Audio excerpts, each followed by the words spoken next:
Hello and welcome to Talking Automotive with Mark and John. My name is John Sinclair.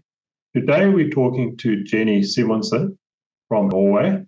She's going to be discussing everything about the future of mobility, including autonomous cars, communication between vehicles and infrastructure, future of passenger transport and goods transport, and brings us everything what they're doing in terms of the research into that area. So fascinating discussion.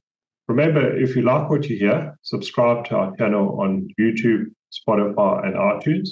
We've also recently launched our new podcast, the Micro Series, which is Talking Automotive, Paths Next. So let's jump into it.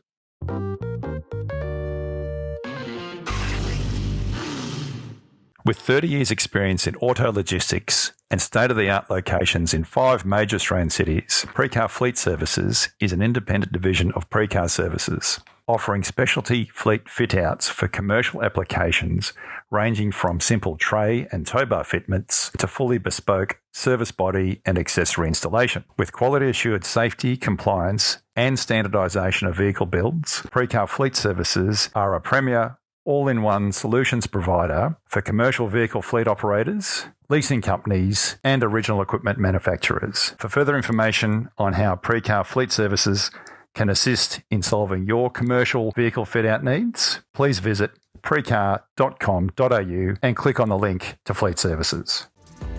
Modera is a cloud-based, AI-powered CRM and retail platform aimed at digitizing the physical process of selling a car. The Modera platform sits between existing automotive dealer and OEM systems, providing car dealerships a quick and easy shift to digital ways of working, all done entirely digitally and with total ease. Hi Jenny, thanks very much for joining us today. Great to have you on the show. Maybe to kick things off, can you tell us about ITS and what you do? And some of the challenge, because you guys operate in that whole mobility space, some of the challenges you have. Thanks, John, and thank you for inviting me to the podcast. I really look forward to sharing our kind of thoughts. I mean, we're so far away from each other, but I think we have some similar both challenges and opportunities when it comes to the mobility and transport space. So ITS stands for Intelligent Transport Systems. And we as a membership organization work with both private, public and academia in order to work with smart, safe and sustainable transport. So that's our overall mission and goal in order to work with that. And then there are 4 trends, automation, or someone would call it autonomous, electrification, connectivity and shared mobility. And all these 4 trends are something that we are working together with our vision that I mentioned, and with our partners in the ITS society that consists of both public and private companies and then academia. So what we see working with these 4 trends is somewhat probably what you also see, the similar challenges is the communication part and the kind of ideas of everyone wants to have a sustainable and smart and safe transport. So everyone agrees on that kind of that line. But how the means to get there, that's more of a different ideas. Because when we start talking about regulation and laws, which is one of the biggest barriers to talk about these 4 trends, then there are obviously some issues. You already have issues within states, probably as in Australia, even though you travel from one state to another state, there are some regulations that actually makes it difficult to have a connected, automated and electrified and shared mobility structure. So we see that that's one of the barriers. Communication is one of the other barriers, and standardization. So these are kind of the main challenges we're trying to work with in order to kind of work towards that vision. And Jenny, you based out of Oslo in Norway. Are all your members Norwegian or are they from different parts of the world? Who belongs to your association? No, that's a good question, John. ITS Norway is a membership organization for Norwegian entities. And then there are several organizations in each of the countries in the world. Australia has one, ITS Australia, which is a very good and strong organization to work towards these visions that I mentioned. And we cooperate with all the larger ITS organizations in the world and in Europe. But as you may know, Norway is quite a small country as the rest of the Nordic countries. So together we are cooperating more. And cooperation is the key in order to find the best solutions and work towards these barriers I just mentioned. So we formed an alliance, it's not an organization, but we call it Nordic Plus, because we want to work together, cooperate together in order to find the best solutions for the industry, both for scaling up, but for the public entities to work on their regulation models. So ITS is for the Norwegian, ITS Norway is for the Norwegian companies or entities, but we work closely with other ITS organizations, and especially the Nordics. And the agenda you participate in, is that something that your members decide on, or do you decide that separately? Have you got a board that decides your agenda and what you're going to study and look at? So what we do is we create meeting spaces, activities, and the projects with our members, and they are the ones that initiate it, as we are the kind of the hub to help them generate and reach that vision. And we have a board that kind of controls us as well and supervises us. But we see quite quickly what needs to be done. And we kind of throw these ideas out to our members, or the members have their ideas. And it's not enough just working with like local projects. We need to work outside. So like, for instance, I mentioned the Nordic region, but we also work quite heavily with EU projects. And EU is very much involved in trying to find the best solutions when it comes to mobility and transport. And they have quite a good, large EU funds where projects can be applied for. So ITS Norway actually owns 2 EU projects which we coordinate. And this gives our members kind of a special insight into the kind of the goals and objectives what the EU wants to reach, and that makes them also that the innovation comes out of that, because then it's enabling the companies to kind of adjust to the European way of thinking. I mean, where are we going with mobility, instead of saying, oh, is it this technology or this technology? And so these EU projects are quite important for ITS as general. Transporting people and goods keeps our society working, but it can have negative consequences. Increased traffic leads to queues, accidents, delays, and increased costs. Roads have to be built, which take up valuable space in cities. Transportation causes large amounts of emissions that are harmful to the environment. Orchestra is a large EU research project which will examine how technology can make the management of road, rail, sea and air traffic more efficient. By sharing information across the transport sectors, capacity can be used more efficiently, so that queues and delays can be avoided. Now, can you explain to us what is integrated mobility and how does that work? What do you call it? Like a child that has several several names. There are 2 ways that you may have heard of mobility as a service. That's in the kind of the European way of talking about integrated mobility. Then we have the American way of talking about integrated mobility, which is mobility on demand.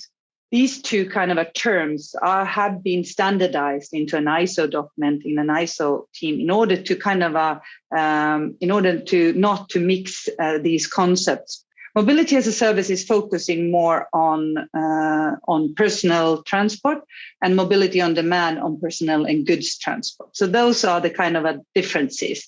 The similarities is that they are both trying to enhance your travel, but that you can use one application and doesn't matter the payment terms or the ticketing terms, the services.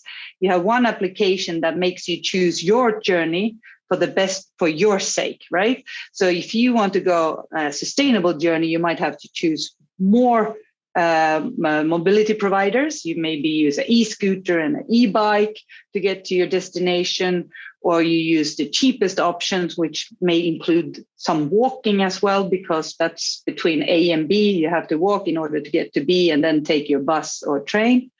And then maybe there's like the fastest way. So it all depends on your preferences. But the full idea with integrated mobility is to have one application so that you as a customer can choose your modes of transport, the best that suits you when it suits you. There is this bus company here says that we have buses that takes you there that you don't want to go to. And so the future is that you don't want to go to that bus stop or that train station. You want to go to where you are, and you want to get to where you want to go, not that someone else decides where you want to go. And we also work on a Nordic project called Nomad, where we look at roaming. So when you travel and you switch on your phone, you can use it everywhere. You roam with the phone, right? So you can use it. The same goes with when you would travel and come to another country and take the train. So your kind of the application you use for your transport at home would pop up, and you could use that to take the train instead of finding out which application is used in this country and which mobility service provider should I choose. So that application, is that a European application, or will that be used, could get used in a place like Australia? Well, that could be used. We're just, the Nomad project is just looking into this, that how this should be happening, the roaming. Then obviously it's up to companies and also mobility service providers in order to say how to share that data, how to standardize the data to agree on that format, because it's always how they should also make their money. So the difficulty in both of these models is the way of how do they make their money. I mean, we as customers, right, we want to travel using one application, but how do we make then that ABC applications both get their kind of a money? What are the business models? So these are still somewhat to be solved. And then what needs to be done to create the efficiency between the different nodes, such as stations or bus stops, or how do you create that? How do you make that more efficient?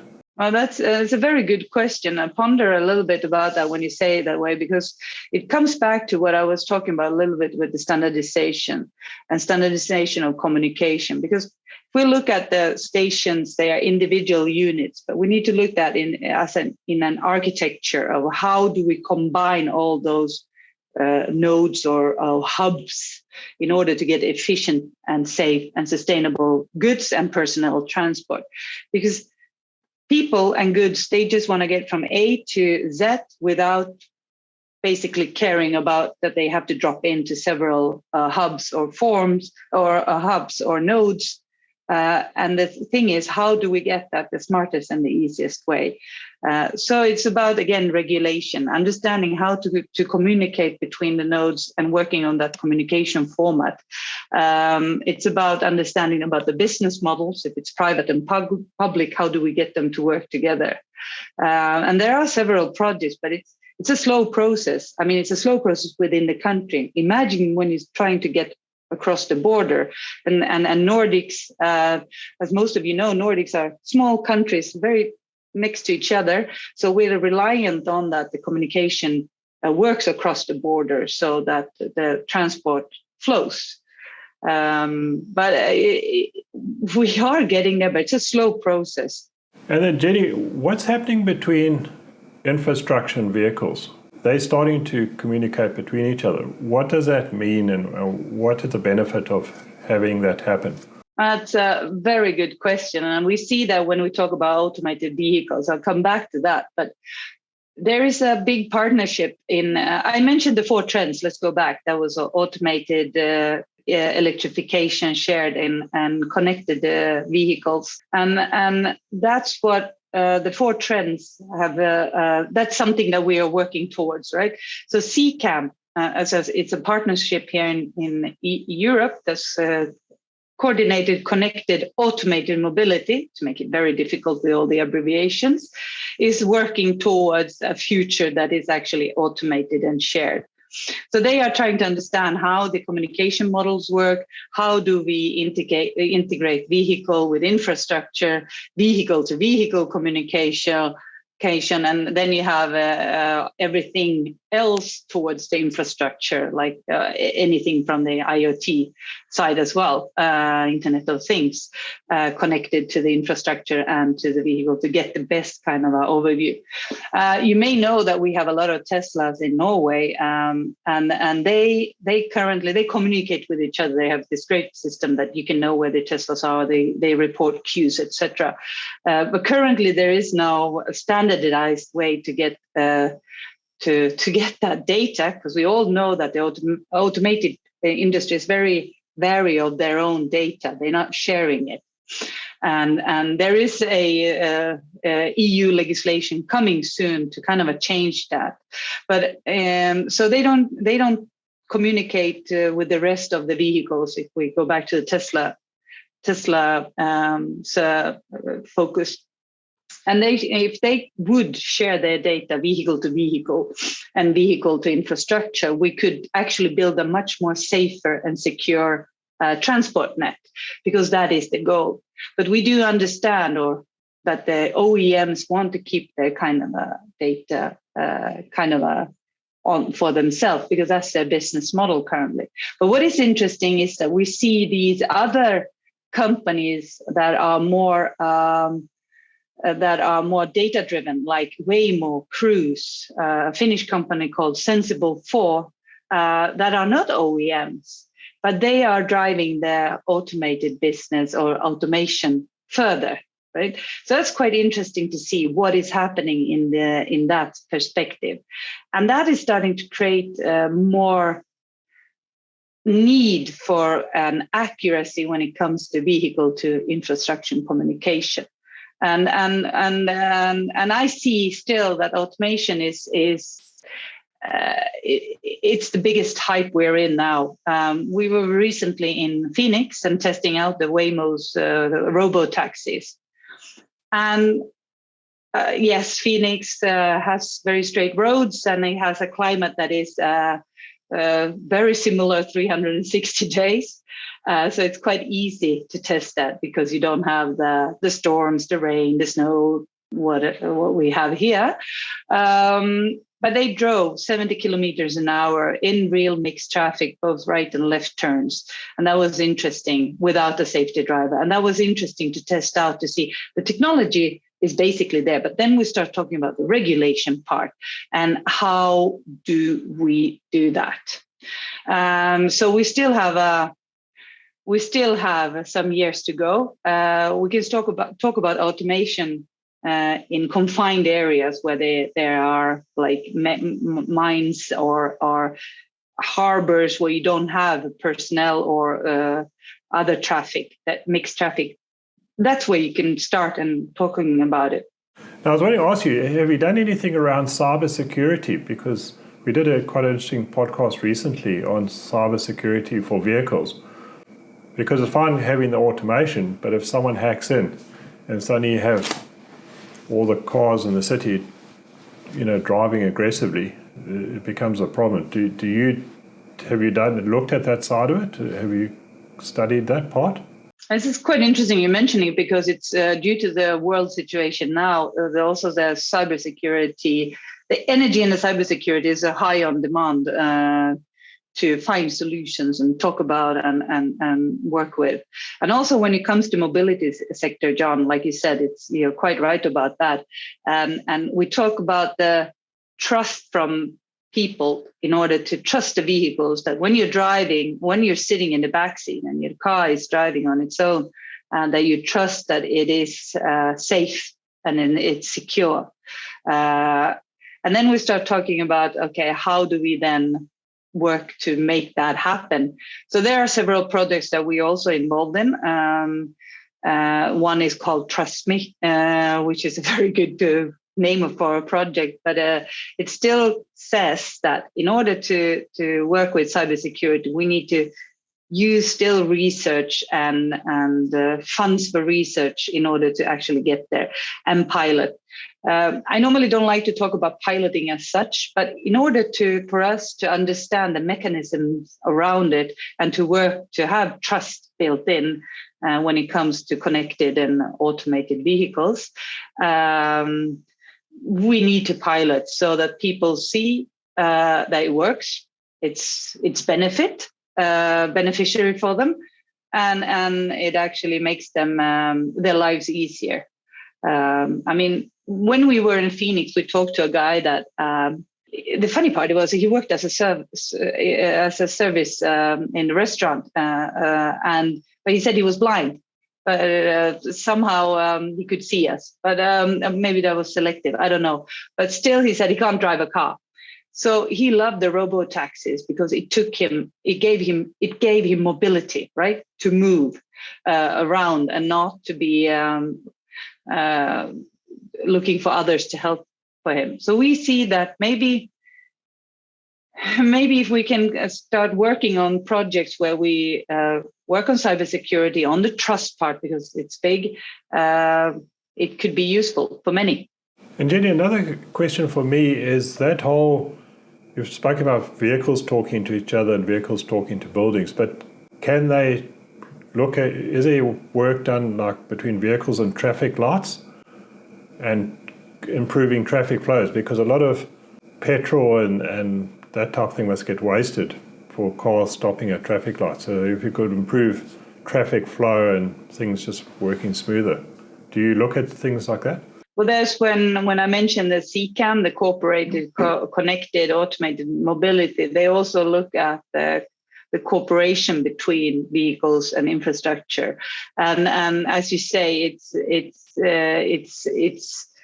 it's very beneficial for everyone to work on enhanced traffic management models. And how do you integrate several traffic or transport modes into this traffic management system in order to see the full picture of a city, so that you have the flow of transportation? When you come to the traffic lights, you know it's going to change. So you get the indication. I mean, there's been done a lot of tests and projects around this. And each time we're getting one step closer. I mean, sometimes it feels it's too slow, or maybe we're just getting older faster. I don't know. But we still need, as I said a little bit earlier here, that we still need to have these research and piloting projects, because we need to understand the mechanisms around it, but we need to also give people the trust and the belief that this is actually the way to go forward. Because if you show that safety is improved, sustainability is improved, and then obviously time, you save time. It's much easier to people to adapt and agree on those. Because I think safety and trust is a big thing. It's the one thing you're always nervous about. You know, is this going to be safe? You know, is my family safe? So I think it's probably the first thing to address. And I think you're right about that. So if you don't get that right, nothing else will follow. No, you're right, and that's where the kind of the governments and the cities, the regulative part is so important, that they follow the technological aspects and the changes, that they're so fast, right? There's so much happening. We do understand that regulation can't keep track of that at the same pace, but what is important is to be an agile way of regulating, if that's even a word, I don't know, but to understand how the mechanisms work in order to provide the users then, like you said, safe and secure transport, mobility methods. But it's the only way to reach that is to have the local governments and the governments and the cities to work closely with the industry.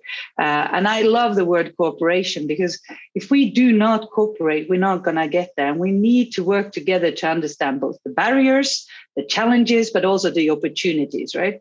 So on both sides. So the public entity needs to understand what can the private deliver, how, when, etc., and the private entity needs to understand what the public wants How do they want it? And obviously there are the procurements and the rules that we have to follow, and that's fine. But if we do not understand those common goals or agree on the common goals and objectives, I mean, it will be difficult to reach the safe and the trust that we've just talked about. Jenny, we've had a lot of discussions on the podcast about subscription and car share and those type of business models going into the future. But with what you're talking about, Arizona and the autonomous cars, is that a lot closer to becoming fully available for customers? Or how do you think that's going to impact that whole way we retail cars in the future?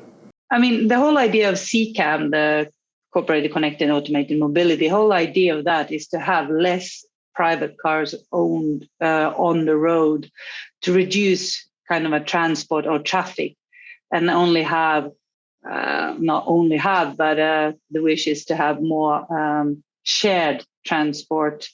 So either that's more shared public transport or means of you and me sharing a ride and work on that.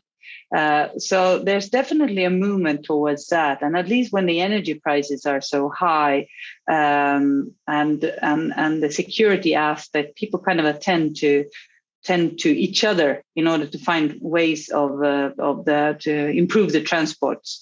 So we see that like the PTAs, the public transport authorities here in Norway, are looking into means of how can we work on to use automated transport in order to improve our on-demand transport and shared mobility. So, for instance, in Stavanger, the southern part of Norway, there was a large bus, first large self-driving bus, currently still tested with a safety driver. But the idea is to remove the safety driver and have a big bus driving a route for people in real traffic. And we have had many tests with a minibus, a very small automated minibus, only been driving 12 to 15 kilometers an hour, very slow. But that has been the test, and that's been, we talked about trust. It's been accepted by the public and been very much used by elderly people or people that haven't had the possibility of having their own car. So the acceptance is important here, and that brings us to the key that it is moving towards more shared ownership or shared driving instead of owning your own vehicle. And that's what mobility as a service or mobility on demand, the two concepts I talked about earlier, integrated mobility, is also about. You don't need to own your vehicle. You subscribe or you have a vehicle when you need it. But we need to understand that this is more for urban environments at the moment, because if you live far out on the countryside, you're kind of dependent on your vehicle. And so we still need to work on the aspects that it's not for the whole world. It's more for the urban environment. Yeah, I think especially in Australia, the distances are so huge and the outback so big. And then you need 4x4. There's other complications across that. So maybe some of the urban environments, I think you're right, there's probably not one solution for everything, but there's probably different models. And the same thing is in Africa, there's also big challenges in terms of the technology and the cost of it to implement. Because a lot of countries have other priorities in terms of food production and those type of things rather than spending it on technology and infrastructure. So I think there's a lot of challenges in that sort of space. Can you tell us more about the simplification of between goods, the transport of goods and the transport of passengers, and what's happening in that space? Yeah, I was mentioning a little bit about that kind of architecture and having people traveling from A to Z, and they just want to get there the fastest, the most optimized route, and also when it comes to goods transport and logistics handling. We see now that I don't know if that's the fact in Australia that the lorry drivers or the drivers of the trucks, they are really in high demand. So the transport agencies are starting to look at ways to how do we move towards a more automated future or a more we talk about platooning, or we talk about where you kind of maybe stretches have an automated vehicle and then switch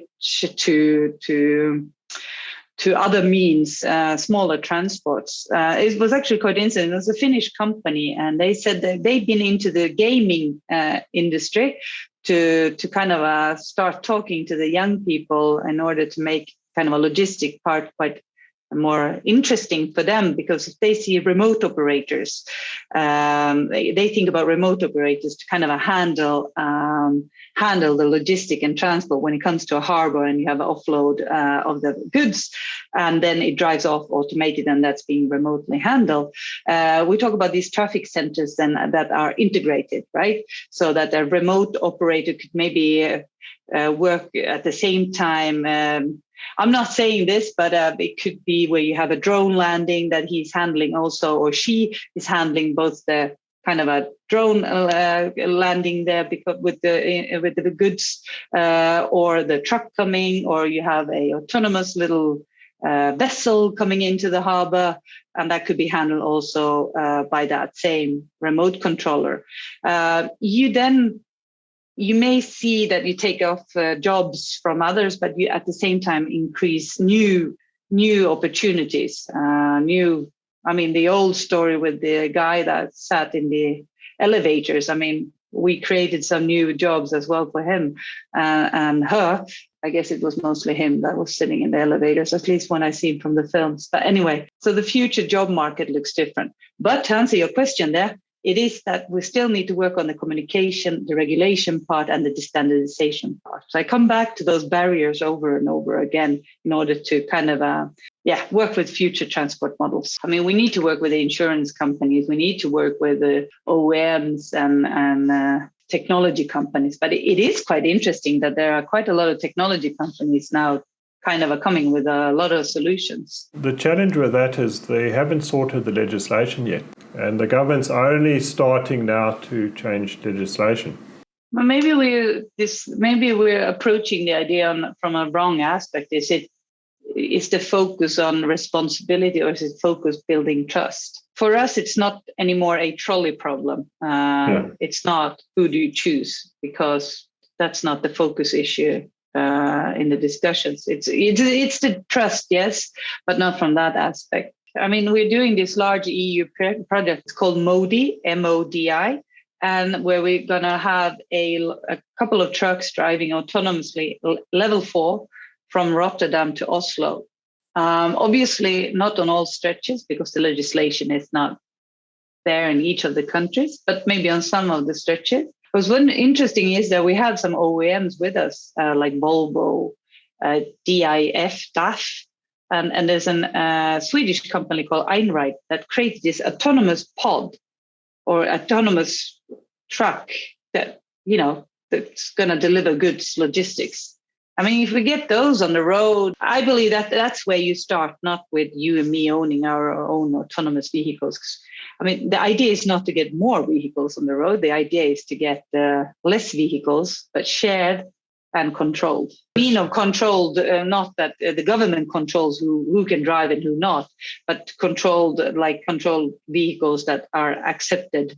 But in Australia, for instance, you have every family has 2 cars, because you just about can't do without 2 cars, because you have to get kids to school and picked up from school, and there's all a range of things. But if you could get a autonomous van, call to come to your house to pick you up at a certain time and take you somewhere, and that would be coordinating other people who want to do similar trips to similar areas, that would be quite cost effective rather than a taxi, and it comes past, you jump in, and then people would probably do away with their second vehicle. And the kids could be picked up from school, and it would run past and drop all the kids off, and then go back to the dealer or whatever, and sit there. Exactly, and then wait for the next on-demand kind of a trip. And that's the most, like you said, it's the cost effectiveness, but it's also the environmental friendly, right? Like you would use less space, right? Which is, I know Australia has a lot of space, but still in the urban areas, there's not much more space to build. And then there's the fact of the environmental aspect of it, because of the energy costs getting so high. then to share that cost as well. And Jenny, if anyone is interested to get in contact with you or understand more about services, how can they do that? What's the best way for them to get hold of you? Well, we, we talked about ITS Norway being a national membership organization, but we work quite heavily with, as I said, Nordic and the rest of Europe. And we're very keen and interested in learning what others are doing. And I don't sit with the answer, or my members don't sit with the answers, but together, maybe we can find the answer. So please reach out, just contact me for whatever projects, or if you're interested to hear more about the EU projects where you might want to get involved or understanding where we can cooperate. It would be fantastic to find a kind of a project between Norway and Australia, or the Nordics and Australia. I mean, there are still similar aspects that we can work on, and then there are the differences. They will always be there, and we've been quite keen to say we don't want to break down the silos, but we want to find the similarities in the silos and work with that instead of breaking everything down, because one size does not fit all, and we need to understand that. Rather, find the similarities and work on that, and kind of a progress in that fact. So we're very keen on both networking and finding activities that actually can improve and improve transport and mobility for the future. Thanks very much for joining us today. It's been really exciting. I really found the whole discussion very interesting, especially around the mobility, the automation. I know it was happening, but I didn't realize how advanced it was. So thanks very much for sharing that with us. No, thank you, John, for having me. It's been really good to talk about these thoughts as well out loud and share that with you. So I hope it was interesting for all of you. Thank you for listening. I hope you got the same out of that as I did with the discussion with Jenny. Very fascinating about what's happening in that mobility space and all the research that's done to develop that going forward. If you enjoyed what you heard, subscribe to our channel on YouTube, iTunes, and Spotify. Ring the bell below to get notifications of future episodes. We're bringing out the episode just about every week. We've also now launched our micro podcast called Talking Automotive, Car Snacks. So you can also look out for that on all the podcast channels. So thanks very much. We'll talk to you again next week.